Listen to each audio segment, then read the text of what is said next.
ನಿಮ್ಮೆಲ್ಲ ಇವ್ರು ಮಾಡ್ತಾರೆ ಅಂತೀಯಾ? ಇವ್ರ ಕಾಲಕ್ಕೆ ದೇವ್ರಿಗೊಂದು ಊದ್ ಕಡ್ಡಿನೂ ಹಚ್ತಾರೋ ಇಲ್ವೋ ಅದು ಡೌಟೇ ನನಗೆ. ಅವರೇ ನಾವು ಭಕ್ತಿಯಿಂದ ಬತ್ತಿ ಹೊಸ್ದು ದೀಪ ಹಚ್ಚಿದ್ರೇನೆ ಆ ದೇವ್ರು ಒಲಿಯೋದು ಅಲ್ಲೋರಾ? ನಾಗಿ ನೀನ್ ದೇವರಿಗೆ ದೀಪ ಹಚ್ಚೋದೇನು ಬೇಕಾಗಿಲ್ಲ ಕಣೆ. ಬಾಯಿ ತೆಗೆದ್ರೆ ಸಾಕು, ಭಯ ಪಟ್ಕೊಂಡು ದೇವರೇ ಪ್ರತ್ಯಕ್ಷ ಆಗ್ಬಿಡ್ತಾನೆ.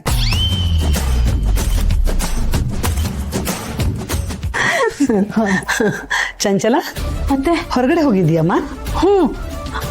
ಇಲ್ಲ ಅತ್ತೆ, ಇಲ್ಲೇ ಹೋಗಿದ್ದೆ.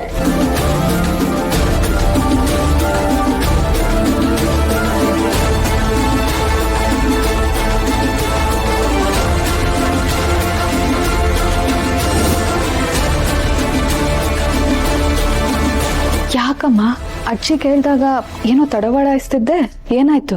ಶೋಭಿ, ನಮ್ ದೇವಕಿ ಇದ್ದಾಳಲ್ಲ,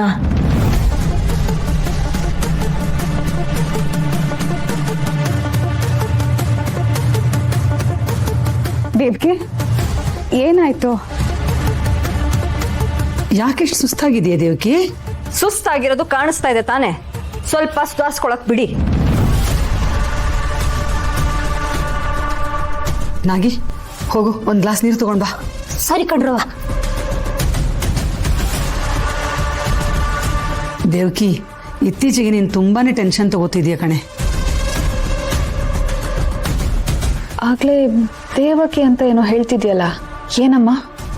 ಶೋಭಿ, ನನಗೆ ಮೊದ್ಲಿಂದನೂ ದೇವಕಿ ಅಂದ್ರೆ ಹೀಗೆ ಅಂತ ಒಂದು ಕ್ಲಾರಿಟಿ ಇತ್ತು ಕಣೆ. ಆದ್ರೆ ಇತ್ತೀಚೆಗೆ ಇವಳು ಏನು ಅಂತಾನೆ ನನ್ಗೆ ಅರ್ಥ ಆಗ್ತಿಲ್ಲ. ಅಂದ್ರೆ ಆಗ್ಲೇ ದೇವಕಿ ಒಳ್ಳೆ ಮೈ ಮೇಲೆ ದೆವ್ವ ಬಂದ ಹಾಗೆ ಅಲ್ಲಿ ಓಡ್ಕೊಂಡು ಹೋದ್ಲು ಕಣೆ ಈಚೆ.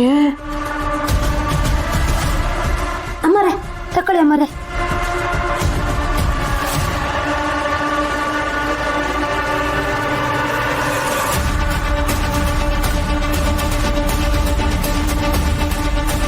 ಹಳೆ ಪಿಕ್ಚರ್ ಅಲ್ಲಿ ಕಲ್ಪನಾ ಕಾರ್ ಹಿಂದೆ ಓಡ್ತಾರಲ್ಲ, ಆ ತರ ಒಂದ್ ಕಾರ್ ಹಿಂದೆ ಓಡ್ಕೊಂಡು ಹೋದ್ಲು ಕಣೆ. ಕಾರಿಂದೇನಾ? ಯಾವ ಕಾರ್ ಅಂತ ಗೊತ್ತಾಯ್ತಾ? ಅದ್ ಯಾರ ಕಾರು ಅಂತ ನನಗೆ ಗೊತ್ತಾಗ್ಲಿಲ್ಲ ಕಣೆ. ಆದ್ರೆ ಒಂದಂತೂ ಗೊತ್ತಾಯ್ತು. ಏನದು? ಇದ್ರಲ್ಲಿ ಒಂದು ಇಂಟ್ರೆಸ್ಟಿಂಗ್ ಸ್ಟೋರಿ ಅಂತೂ ಇದೆ ಕಣೆ.